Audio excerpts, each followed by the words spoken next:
J. Robert Oppenheimer, the father of the atomic bomb, was a brilliant physicist who played a key role in the Manhattan Project, the secret U.S. program to develop the atomic bomb during World War II. Born in New York City in 1904, Oppenheimer was a brilliant student and attended Harvard University, where he studied physics and mathematics. After graduating from Harvard, Oppenheimer went on to study at the University of Göttingen in Germany, where he worked with some of the leading physicists of the day, including Werner Karl Heisenberg, who went on to work for the Germans in World War II. Oppenheimer was deeply interested in the nature of the atom, and he began to study the possibility of splitting the atom's nucleus. In 1938, Oppenheimer learned about the discovery of nuclear fission through one of his students. Initially skeptical, he conducted the experiment himself and realized that this could be used to create a powerful new weapon. Oppenheimer returned to the United States in 1939 and began to work on the development of the atomic bomb.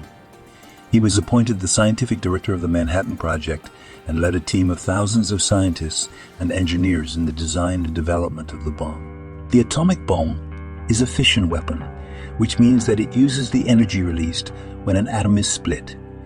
The fission process is initiated by a neutron, which is a subatomic particle with no charge. When a neutron hits an atom, it can split the atom into two smaller atoms. This process releases a large amount of energy, as well as 2 or 3 neutrons. The neutrons can then go on to split other atoms, creating a chain reaction.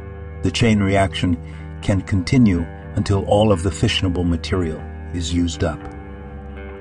The amount of energy released by an atomic bomb is enormous.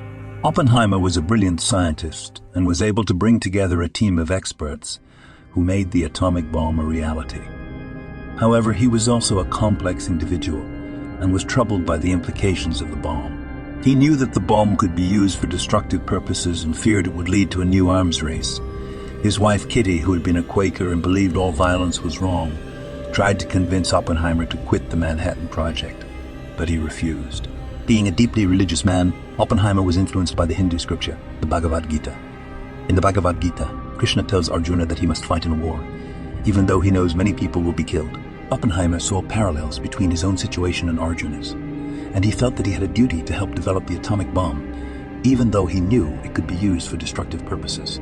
In reference to the atomic bomb, Oppenheimer famously quoted the Bhagavad Gita. He knew the world would not be the same. Few people laughed.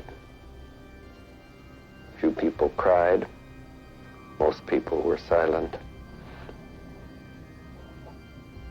I remembered the line from the Hindu scripture, the Bhagavad Gita. Vishnu is trying to persuade the prince that he should do his duty, and to impress him takes on his multi-armed form and says, "Now I am become death, the destroyer of worlds." I suppose we all thought that one way or another. After the atomic bombs were dropped on Japan, Oppenheimer became even more troubled.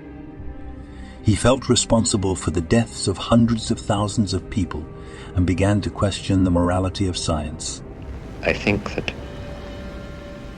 Hiroshima was far more costly in life and suffering and inhumane than it needed to have been an effective argument for ending the war.